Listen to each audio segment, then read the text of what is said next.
મેષ રાશિ કે જેના અક્ષર છે અલઈ, જેનો સ્વામી બને છે મંગળ મહારાજ.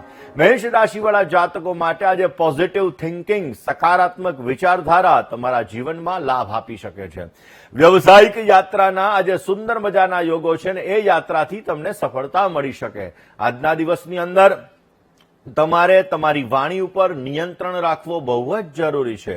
નોકરી વિષયક પ્રયાસોની અંદર આજે તમને સારી સફળતા મળતી જણાશે. આજના દિવસની અંદર મેષ રાશિવાળા જાતકોએ વિશેષ લાભ જોતો હોય તો મેષ રાશિવાળા જાતકોએ બની શકે ત્યાં સુધી તમારા ઈષ્ટદેવનું સ્મરણ કરી હનુમાનજી મહારાજની આરાધના કરજો. અવશ્ય તમને સારો લાભ મળી શકશે. હવે વાત કરીએ આપણે વૃષભ રાશિની. વૃષભના અક્ષર છે બ, જેનો સ્વામી બને છે શુક્ર મહારાજ. વ્યાપારની અંદર વૃદ્ધિનું તમને પ્રમાણ જોવા મળી શકે. નોકરિયાત વર્ગને ઉચ્ચ અધિકારીથી સહયોગ મળતો જણાય. સારા કામકાજની અંદર આજે તમને સહકાર મળે, આનંદ વધી શકે અને પરિવારના સભ્યોના સ્વાસ્થ્ય બાબતે આજે તમને થોડી ઘણી ચિંતા રહેતી જણાશે. વૃષભ રાશિવાળા જાતકોએ આજે વિશેષ લાભ જોતો હોય તો આજના દિવસની અંદર બની શકે ત્યાં સુધી તમારા ઈષ્ટદેવનું સ્મરણ કરો, તમારા કુલદેવી માતાનું સ્મરણ કરો. અવશ્ય આપને સારો લાભ મળી શકશે. દર્શક મિત્રો, શનિ અને શુક્રની યુતિ, એવું કહેવાય છે કે શુક્ર પ્રેમનો કારક છે, શુક્ર સુખનો કારક છે, શુક્ર વૈભવનો કારક છે. હવે દર્શક મિત્રો, ક્યાંક ને ક્યાંક ભાવનાઓ કરતા પ્રતિબદ્ધતા બહુ વધુ મહત્વની બનતી હોય છે અને એટલા માટે જે વ્યક્તિ ભાવનાને કાબુમાં રાખે છે, પ્રતિબદ્ધતાની અંદર આગળ વધે છે તો આવા વ્યક્તિઓ પોતાના જીવનની અંદર આગળ વધી શકતા હોય છે અને વિશેષ માત્રામાં સારો લાભ મેળવી શકતા હોય. સંબંધોની ગંભીરતાને સમજવી, એની સાથે સાથે ખાસ કરીને શનિ શુક્રની યુતિ હોય તો આવા વ્યક્તિના મોડા લગ્ન થતા હોય છે. આવા વ્યક્તિને પ્રેમ પણ થઈ શકતો હોય છે. આવા વ્યક્તિઓ મિલકત અને સંપત્તિની અંદર મંદ ગતિએ વૃદ્ધિનું પ્રમાણ પણ જોવા મળે, કારણ કે શુક્ર વૈભવનો કારક છે, શુક્ર પૈસાનો કારક છે. શનિની યુતિ સાથે છે એટલા માટે આવા લોકોને પ્રેમ પ્રસંગોની અંદર પણ સાનુકૂળતા રહે, જમીન મકાન વગેરેનું સુખ પણ સારું મેળવી શકે. વૈભવની સુખાકારી પણ આવા લોકોને સારી એવી પ્રાપ્ત થતી હોય છે. શનિ અને શુક્રની યુતિ, એમાં જો શુક્ર તમારો અસ્તનો છે, શુક્ર તમારો ક્યાંક ને ક્યાંક પાપાક્રાંત બની રહ્યો છે તો એટ્રેક્શન ક્રિએટ કરાવડાવે. એટલા માટે આવા લોકોએ ખાસ ધ્યાન રાખવું બહુ જ જરૂરી હોય છે. કઈ વસ્તુને કયા ઉપાયો તમારે આ યુતિઓ માટે કરવા જોઈએ, આ વિષય ઉપર આપણે ચર્ચા કરીએ, પરંતુ એ પહેલા વાત કરી લઈએ મિથુન રાશિની. મિથુનના અક્ષર છે કચ્છ અને ગ, જેનો સ્વામી બને છે બુધ મહારાજ. વ્યાપારની અંદર, વ્યવસાયની અંદર આજે તમને લાભ મળી શકે, વૃદ્ધિનું પ્રમાણ તમને જોવા મળી શકે. નોકરિયાત વર્ગને સહકર્મચારી વર્ગનો સાથ સહકાર મળતો જણાય. પૈસા લેવામાં દેવામાં આજે તમે ઉતાવળ ન કરતા, કાનૂની કાર્યવાહીની અંદર આજે જો તમે સાચવીને કામ કરશો તો અવશ્ય તમને સારો લાભ મળી શકશે. મિથુન રાશિવાળા જાતકોએ આજે વિશેષ લાભ જોતો હોય તો આજના દિવસની અંદર બની શકે ત્યાં સુધી તમારે ખાસ કરીને શનિ મહારાજના મંદિરે જવાનું, જ્યાં શિલા હોય એવી જગ્યાએ સરસવનું તેલ અર્પણ કરવાનું. અવશ્ય લાભ રહેશે. વાત કર્ક રાશિની કરીએ. કર્કના અક્ષર છે ડ ને હ, જેનો સ્વામી બને છે ચંદ્ર મહારાજ. સંપત્તિને લગતા કામકાજની અંદર આજે તમને સારો લાભ મળી શકે. અંગત વ્યક્તિના ખોટા વ્યવહારથી તમારે દૂર રહેવું બહુ જ જરૂરી છે, કારણ કે એના લીધે તમને દુઃખ થઈ શકે. રોકાણથી લાભ થાય, વ્યવસાયની અંદર બરકત મળે. વાણી વ્યવહારની અંદર આજના દિવસમાં કર્ક રાશિવાળા જાતકોએ નમ્રતા રાખવી બહુ જ જરૂરી છે. વિશેષ લાભ જોતો હોય તો કર્ક રાશિવાળા જાતકોએ આજના દિવસની અંદર ખાસ કરીને હનુમાનજીની પૂજા કરજો, હનુમાનજીની આરાધના કરજો. અવશ્ય આપને સારો લાભ મળી શકશે. દર્શક મિત્રો, વાત આજે આપણે કરી રહ્યા છીએ ખાસ કરીને અલગ અલગ ગ્રહોની યુતિ શનિ મહારાજ સાથે. દર્શક મિત્રો, શનિ અને રાહુ એનો શ્રાપિત દોષ થાય. આમ તો રાહુ મહારાજને છાયા ગ્રહ કીધેલા છે, પરંતુ રાહુ એટલે અસીમ ઈચ્છાઓ. જે વ્યક્તિનો પેલા સ્થાનમાં રાહુ હોય ને આની ઈચ્છાઓ ઘણી બધી હોય. ક્યારેક આવા વ્યક્તિને એકલું રહેવું ગમી જતું હોય, ક્યારેક આવા વ્યક્તિ છે એ ગુસ્સો વધારે કરી જાય. એટલે જ્યારે શનિ રાહુનો શ્રાપિત દોષ હોય ત્યારે જોવા જઈએ તો મહત્વાકાંક્ષા અને દબાણ જ્યારે વધી જાય ત્યારે શનિ રાહુનો શ્રાપિત દોષ. અને જે લોકોમાં ઈચ્છા વધારે હોય ને, નથી કહેતા કે આ તો બહુ મોટા મોટા વિચાર કરે હો, એ બહુ મોટા મોટા વિચાર જ એને સફળતામાં લઈ જાય. અને એટલા માટે દર્શક મિત્રો, મોટી સફળતા મેળવવા માટે ખાસ કરીને આવા વ્યક્તિઓ છલાંગ લગાવે અને એ છલાંગ જોઈના ગ્રહો એને સપોર્ટ આપે તો સારો લાભ પણ મેળવી શકે. આવા લોકોની કારકિર્દી અસામાન્ય હોય છે. નથી કહેતા કે આના ઉપર પુસ્તક લખવી પડશે, એવું કહી શકાય કે જેની કુંડલીમાં શનિ રાહુનો શ્રાપિત દોષ હોય આવા વ્યક્તિઓની કારકિર્દી બહુ જ સારી હોય છે. આવા વ્યક્તિઓ પોતાના જીવનમાં જો શનિ ને રાહુ પોઝિટિવ હોય તો આવા વ્યક્તિને સારી સફળતા આપે, ને નેગેટિવ હોય તો મહેનત કરવા છતાં ફળનું પ્રમાણ ઓછું આપતા હોય છે. શનિ રાહુનો શ્રાપિત દોષ વિદેશ સાથે જોડાણ કરાવે છે. આવા વ્યક્તિઓ વિદેશની અંદર સ્થાયી થઈ શકે છે, વિદેશ જઈ શકે છે, વિદેશથી લાભ મેળવી શકે છે. આ બધી વસ્તુઓ એના જીવનની અંદર સારી સફળતાઓ આપી શકે છે. અને શનિ અને કેતુ એનો પણ શ્રાપિત દોષ થતી હોય, અને કેતુ એવું કહેવાય છે જ્યોતિષશાસ્ત્રની અંદર વૈરાગ્યનો કારક છે. દર્શક મિત્રો, જ્યારે મન બહાર કરતા અંદરની દુનિયામાં વધારે રસ લેવા લાગે, એવું વિચારે કે ઓહો હવે શું કરવું, બધું થઈ ગયું છે, હવે તો કાંઈ જરૂર જ નથી, ત્યારે સમજી લેવાનું કે શનિ કેતુનો શ્રાપિત દોષ એને વૈરાગ્ય તરફ લઈ જાય છે. અને વૈરાગ્ય તરફ લઈ જાય એટલે કાં આધ્યાત્મિકતા આવે છે અને કાં સંશોધનને લગતા કાર્યની અંદર લાગી જાય છે. તમે જોજો, જે માણસ પોતાને કાંઈ વૈરાગ્ય ના હોય આવા વ્યક્તિઓ ક્યાંક ને ક્યાંક એવા સંશોધનો કરે છે કે દુનિયા પોતે આશ્ચર્યચકિત થઈ જાય છે. હમણાં મેં એક વ્યક્તિનું વ્યક્તિત્વ વિશે જોયું હતું અને એમાં જોયું કે વન બેડ હોલ કિચનના વન બેડ એટલે કે સાવ નાના એવા મકાનની અંદર પોતે રહે છે અને ટ્રિલિયનર છે. એટલે એવું કહી શકાય કે સૌથી વધારે રૂપિયા એની પાસે છે, છતાં નાના એવા મકાનની અંદર રહે છે, કારણ કે સંશોધનના કાર્યની અંદર એ વ્યક્તિ આગળ છે. એટલા માટે દર્શક મિત્રો, જે વ્યક્તિ એકાંત પ્રિય સ્વભાવનો હોય, જેને સંશોધન વધારે ગમતું હોય, જે વ્યક્તિ આધ્યાત્મ તરફ વધારે આગળ વધવા માંગતો હોય, આવા વ્યક્તિઓને શનિ કેતુનો શ્રાપિત દોષ એ જ્યારે પોઝિટિવ રિઝલ્ટ આપે તો આ કાર્યની અંદર એને સારી સફળતા આપતો હોય છે. વાત દર્શક મિત્રો આ જ સબ્જેક્ટ ઉપર આપણે કરવાની છે, પરંતુ એ પહેલા વાત કરી લઈએ સિંહ રાશિની. સિંહ રાશિ કે જેના અક્ષર છે મ ને ટ, જેનો સ્વામી બને છે સૂર્ય મહારાજ. ઘરની અંદર આનંદની આજે વૃદ્ધિનું પ્રમાણ તમે જોઈ શકશો. જોખમી કામમાં સાહસથી તમને સફળતા મળતી જણાય. અકારણ ભયથી મનની અંદર ઉદ્વેગ રહેવાની સંપૂર્ણ શક્યતાઓ છે.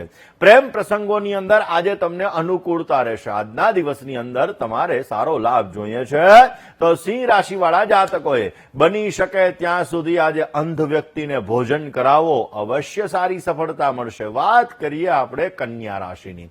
કન્યાના અક્ષર છે પઠ અને હણ, જેનો સ્વામી બને છે બુધ મહારાજ. કન્યા રાશિવાળા જાતકો માટે આવેલો અવસર ગુમાવવો ન પડે તે અંગે તમારે ધ્યાન રાખવું બહુ જરૂરી છે. વ્યાપારની અંદર, વ્યવસાયની અંદર તમને મંદ ગતિએ સફળતા મળતી જણાય. વ્યર્થની ભાગાદોડીથી દૂર રહેવું પણ તમારે જરૂરી છે. જોખમી અને મધ્યસ્થીવાળા કામકાજથી દૂર રહેશો તો અવશ્ય તમને સારી સફળતા મળી શકશે. કન્યા રાશિવાળા જાતકોએ આજે તમારે વિશેષ લાભ જોતો હોય તો આજના દિવસની અંદર બની શકે ત્યાં સુધી તમારે હનુમાન ચાલીસાના 5 પાઠ કરી તમે દિવસની શરૂઆત કરજો, અવશ્ય આપને સારો લાભ મળી શકશે. તુલા રાશિ કે જેના અક્ષર છે ર ને ત, જેનો સ્વામી બને છે શુક્ર મહારાજ. સામાજિક પ્રતિષ્ઠાની અંદર આજે વધારો થતો જણાય. લાંબા સમયથી રોકાયેલા કામ તમારા પરિપૂર્ણ થાય ને શેર માર્કેટની અંદર આજે તમને સફળતાના યોગો જણાઈ રહ્યા છે. ઘરની અંદર અને કામકાજના સ્થળે આજે પ્રસન્નતા જળવાઈ રહેશે. આજના દિવસની અંદર તુલા રાશિવાળા જાતકોએ વિશેષ લાભ જોઈએ છે તો બની શકે ત્યાં સુધી ઓમ ઐમ હ્રીમ ક્લીમ ચામુંડાય વિચ્છય આ મંત્રના તમે જપ કરો, અવશ્ય આપને સારો લાભ મળી શકશે. હવે વાત કરીએ વૃશ્ચિક રાશિની. વૃશ્ચિકના અક્ષર છે ન ને ય, જેનો સ્વામી બને છે મંગળ મંગળ મહારાજ, વડીલોની સલાહથી તમારા વ્યવસાયની અંદર આજે તમને સારો લાભ મળી શકે. આવકનું પ્રમાણ આજે વધતું જણાય ને શાંતિથી કામ કરવું તમારા માટે જરૂરી છે. વાહન મશીનરીને લગતા કામકાજની અંદર આજે સંભાળીને કામ કરજો, અવશ્ય સારો લાભ રહેશે. માનસિક બેચેનીનો આજે તમને અનુભવ થયા કરે.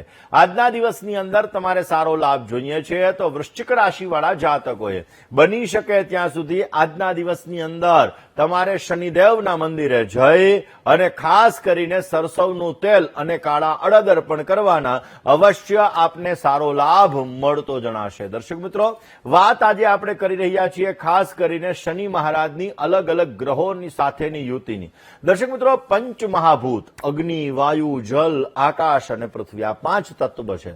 આ 5 તત્વ સાથે પણ શનિ મહારાજનો સંબંધ કેવી રીતે તમને લાભ અને નુકસાન આપે, કારણ કે શનિની જ્યારે અલગ અલગ ગ્રહો સાથે યુતિ થાય છે તો એ અલગ અલગ તત્વો સાથે યુતિ થાય છે. શનિ એ વાયુ તત્વનો ગ્રહ છે. એવું કહેવાય છે કે વાયુ તત્વના ગુણ શું, તો કે ભાઈ ગતિ, વાયુ તત્વનો ગુણ વિચાર, વાયુ તત્વનો ગુણ સંદેશા વ્યવહાર, વાયુ તત્વનો ગુણ નર્વસ સિસ્ટમ. જ્યારે વ્યક્તિના જીવનની અંદર શનિ મહારાજ મજબૂત હોય, મકર રાશિના હોય, કુંભ રાશિના હોય, તુલા રાશિના હોય, ત્યારે આવા વ્યક્તિઓ વિચારપૂર્ણ ચાલે છે. આવા વ્યક્તિઓ સમજી વિચારી બધા વિચાર કરીને ચાલે છે. આવા વ્યક્તિઓ ઉતાવળ ઓછી કરે છે, કારણ કે શનિ મંદતાનો કારક છે એટલે ઉતાવળ ઓછી કરે છે. આવા લોકો ધીરજ, ધૈર્ય અને સંયમથી આગળ વધે છે. પણ જો શનિ અશુભ છે, શનિ મહારાજ મેષ રાશિના બિરાજમાન છે, શનિ કોઈ એવા ગ્રહોની સાથે છે કે જેના લીધે તમારા જીવનમાં સમસ્યાઓનું સર્જન થાય છે, તો ભયનું વાતાવરણ ઉત્પન્ન કરે છે, ચિંતાનું વાતાવરણ ઉત્પન્ન કરે છે, નકારાત્મક વિચારો ઉત્પન્ન કરાવડાવે છે અને કામકાજની અંદર વિલંબનો અનુભવ કરાવે છે અથવા લેઝીનેસ ક્રિએટ કરે છે. નથી કહેતા આ બાળકમાં જ્ઞાન ઘણું બધું છે છતાં પણ લેઝીનેસ વધારે છે, તો એ લેઝીનેસ શનિ મહારાજ દ્વારા થતી હોય છે અને એના લીધે એના જીવનની અંદર સમસ્યાઓનું સર્જન થતું હોય છે. દર્શક મિત્રો, બૃહદ પરાશર અને ખાસ કરીને હોરાશાસ્ત્ર અને ફળ દીપિકા આ બધાની અંદર શનિ જીવનની અંદર કર્મનો કારક છે, શનિ જીવનની અંદર પરીક્ષાનો કારક છે, શનિ જીવનની અંદર ન્યાયનો કારક છે, શનિ જીવનની અંદર દંડ આપતો નથી પરંતુ આપણા કર્મનું ફળ આપે છે. અને એટલા માટે દર્શક મિત્રો, શનિ જ્યારે પનોતી સ્વરૂપે આવે, શનિ જ્યારે મહાદશા સ્વરૂપે આવે ત્યારે વ્યક્તિને પરિપક્વ બનાવે છે. ધન રાશિ કે જેના અક્ષર છે ભ, અને ડ, જેનો સ્વામી બને છે ગુરુ મહારાજ. ધન રાશિવાળા જાતકો માટે આજે ખોટું વિચારો તમને નિર્ણય કરાવી શકે, માટે નકામા વિચારો ન કરવા બહુ જરૂરી છે. ચિંતા અને તણાવ આજે વધારે રહે. વ્યવસાયિક યાત્રા આજે તમારી સફળ થઈ શકે. વિરોધીઓ નુકસાન ના કરાવે તે બાબતે તમારે જાગૃતતા કેળવવી બહુ જ જરૂરી છે. આજે તમારે સારો લાભ જોઈએ છે તો ધન રાશિવાળા જાતકોએ આજના દિવસની અંદર હનુમાન બાહુકનો પાઠ કરી તમારા દિવસની શરૂઆત કરવી, બેટર રિઝલ્ટ મળશે. વાત મકર રાશિની કરીએ. મકરના અક્ષર છે ખ અને જ, જેનો સ્વામી બને છે શનિ મહારાજ. વ્યવસાયની અંદર આજે મંદ ગતિએ તમને સફળતા મળતી જણાય. આવક અને જાવકનું પ્રમાણ આજે સમાંતર રહેશે. અપરિચિત ઉપર અતિ વિશ્વાસ તમને નુકસાન કરાવી શકે.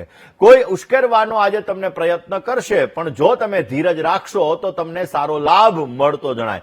આજના દિવસની અંદર બેટર રિઝલ્ટ જોઈએ છીએ તો સુંદરકાંડનો પાઠ કરો, અવશ્ય તમને સારો લાભ મળી શકશે. દર્શક મિત્રો, જ્યારે અલગ અલગ ગ્રહોની યુતિ આપણા જીવનની અંદર લાભ અને નુકસાન આપતી હોય, કારણ કે શનિ સૂર્યની યુતિ પિતા અને પુત્ર સાથે મતભેદ કરાવે. શનિ અને સૂર્યની યુતિ એવું કહી શકાય કે સરકારી કામકાજની અંદર વિલંબો પછી એને સફળતા અપાવે. શનિ અને સૂર્યની યુતિ આત્મવિશ્વાસ અને જવાબદારી વચ્ચે સંઘર્ષ કરાવડાવે. શનિ અને સૂર્યની યુતિ જીવનમાં સંઘર્ષથી આવા લોકોને પ્રગતિ મળતી હોય છે. શનિ અને સૂર્યની યુતિ ક્યાંક ને ક્યાંક જો પોઝિટિવ છે તો આવા લોકો રાજકારણની અંદર, મેનેજમેન્ટની અંદર, સરકારી કામકાજની અંદર સફળતા મેળવી શકે. આવા લોકો જો રોજ સવારના પૂરમાં ભગવાન સૂર્યનારાયણને હળદરવાળું જલ ચડાવે તો સારો લાભ મળી શકે. વાત આ જ વિષય ઉપર કરીએ, પરંતુ એ પહેલા વાત કરીએ કુંભ રાશિની. કુંભના અક્ષર છે ગ, શ, શ અને શ, જેનો સ્વામી છે શનિ મહારાજ. કામકાજની અંદર આજે તમને સુધારો જોવા મળી શકે. નોકરીમાં કામકાજમાં આજે તમારે પ્રસન્નતા રહેશે. આળસ અને પ્રમાદ તમને નુકસાન કરાવી શકે. નવા કામમાં ધીમી ગતિએ તમને સફળતા મળતી જણાય. આજે તમારે સારો લાભ જોઈએ છે તો કુંભ રાશિ વાળા જાતકોએ આજના દિવસની અંદર બની શકે ત્યાં સુધી ભગવાન શિવની પૂજા કરો. અવશ્ય તમને સારો લાભ મળશે. ને હવે વાત કરીએ મીન રાશિની. મીનના અક્ષર છે દ, ચ, ઝ અને થ, જેનો સ્વામી છે ગુરુ મહારાજ. મીન રાશિવાળા જાતકોએ આજે લાંબા સમયથી રોકાયેલા કામમાં તમને લાભ થાય. સુખ સાધનોની અંદર આજે વૃદ્ધિનું પ્રમાણ તમને જોવા મળી શકે. ને સ્વાસ્થ્ય બાબતે આજે સાવધાની રાખવી બહુ જ જરૂરી છે. તણાવ, ટેન્શન, ચિંતા આવા વાતાવરણથી તમે દૂર રહેશો તો તમને સારો લાભ મળી શકે. શું કરવું જોઈએ? આજના દિવસની અંદર કિષ્કિંધા કાંડનો પાઠ કરો. તમારા દિવસની શરૂઆત કરો, બેટર રિઝલ્ટ મળશે. દર્શક મિત્રો, શનિ ચંદ્રનો વિષયોગ એવું કહેવાય કે મન ચિંતાની અંદર રહે. આવા વ્યક્તિઓને એકલતા અને નિરાશાનો અનુભવ પણ થાય. આવા વ્યક્તિઓ વધુ વિચાર કરવાની આવા લોકોને ટેવ પડી જતી હોય છે અને ક્યારેક ક્યારેક માતાને લગતા સંબંધોની અંદર પણ સમસ્યાઓનું સર્જન થતું હોય છે અથવા જવાબદારી માતાની વધારે પડતી આવી જતી હોય છે. આવા લોકો આધ્યાત્મિકતા અને ગંભીરતા આવા લોકોને વધારે પડતી રખાવે. આ જો ચંદ્ર અને શનિ શુભ પરિણામ આપે તો આવા લોકો સારા સંશોધક બની શકે છે. આવા લોકો કોઈના સલાહકાર પણ બની શકે છે. ભગવાન શંકરની જો રોજને માટે પૂજા કરવામાં આવે, ભગવાન ભોળિયાનાથને કાળા તલ અને દૂધ અર્પણ કરવામાં આવે તો વિશેષ સફળતા મળતી જણાશે. શનિ અને મંગળ. દર્શક મિત્રો, શનિ અને મંગળ જે બંને વિરોધીઓ છે, આ બંને વિરોધી ઉર્જાવાળાનું જયારે મિલન થાય છે ત્યારે ગુસ્સો અંદરથી દબાયેલો રહે છે. આવા લોકો અકસ્માતને લગતી સમસ્યા, ઈજાને લગતી સમસ્યા, કાનૂની વિવાદને લગતી સમસ્યાઓનું સર્જન કરાવે. જમીન, મકાન, બાંધકામ, એન્જિનિયરિંગને લગતા ક્ષેત્રની અંદર આવા લોકો સારી સફળતા મેળવી શકે.